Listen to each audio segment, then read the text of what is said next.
We love getting your questions, so we want you to keep them coming via Facebook, Twitter, and on our webpage. Who knows, we might just answer your question here in the studio audience next. Welcome back to the Daily Helpline. We're here with Annie and Daniel. What you guys have both experienced, especially you, is trauma. Yeah. And so your brain now is in a different space than it was before. It doesn't mean you've experienced brain damage, because that's not the same thing. It's just your brain has been altered. And basically you're in a hypersensitive state. And the ability to be triggered is going to happen really quickly. And so in a sense, it's like your brain was here, both your brains were here, this happened, and now this is what it's like. It's like a trap door closed. And so you're walking around trying to meet people. So let's say if I met you, hold your hand out if we were going to shake hands. Shake my hand. Oh gosh. And it doesn't click. There's a part of it that's always going to be shut down. What we've got to do is, the good news is it's recoverable. But I believe you both need some trauma treatment. And we've got to rewire and put some new neural pathways in place so that you can begin to see life differently, and your startle response will be down, so that guns in the house could be an option later on. But at this point, with the startle response and where she is, you understand it's life or death. It's not that you have to give up hunting and some of your loves. It's let's come up with a plan B.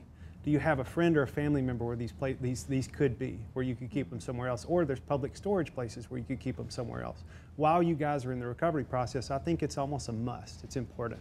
Because I can see right now, it's terrifying for her. And terrifying for you, the nightmares. And I'm not sure if you guys are familiar with the term post-traumatic stress disorder.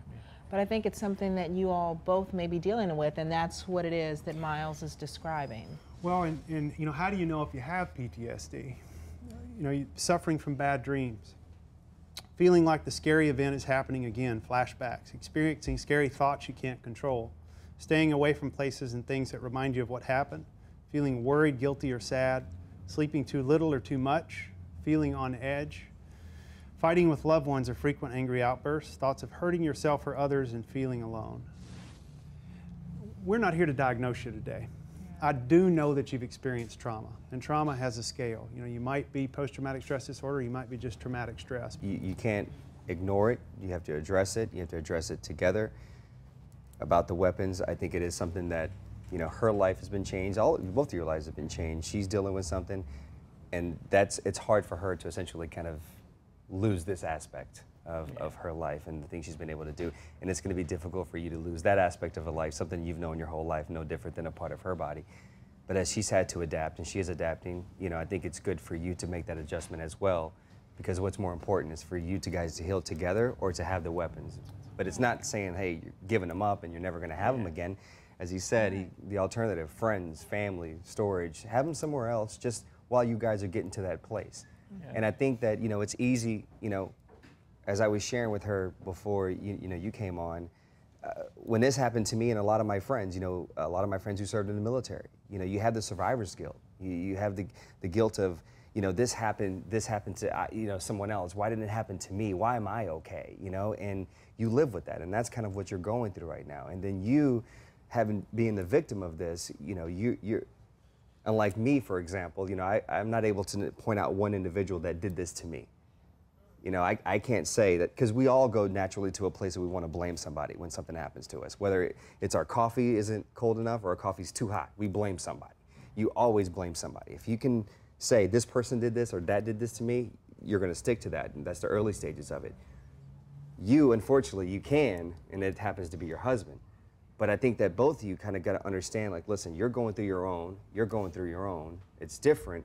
But you guys got to be, the resentment that you may have, the survivor's guilt that you may have, you guys got to learn how to kind of work that together. So you guys got to be patient together. Let's put some help in this piece, Miles. So this is important. You've asked for help. And I do feel like there's some individual work that needs to happen with you and some individual work that needs to happen with you. You need to do some trauma reprocessing work so that you can get on the same page again. But then we need to work on this relationship, because it's suffered as well, correct? Yeah. So I've got a place called Onsite, just outside of Nashville, Tennessee, and it's world-renowned, world-class for trauma treatment. We bring in a lot of the world's best trauma practitioners, and it's in a retreat setting. It's really safe and comfortable, beautiful, because that's important for trauma recovery. And you'll be getting some of the best help you could get anywhere. We would like to give that to you as a gift. We'd like to send you there so that you guys can both work on this individually and then together, because we believe you have a bright, bright future. There's another side of post-traumatic stress, and it's called post-traumatic growth. And what that means is going forward, it's not what happened to you, it's what you do with it. So your life, I feel like, could even get better because of this event. But we got to put the work in first. Are you willing to do that? Yeah. Yeah. Thank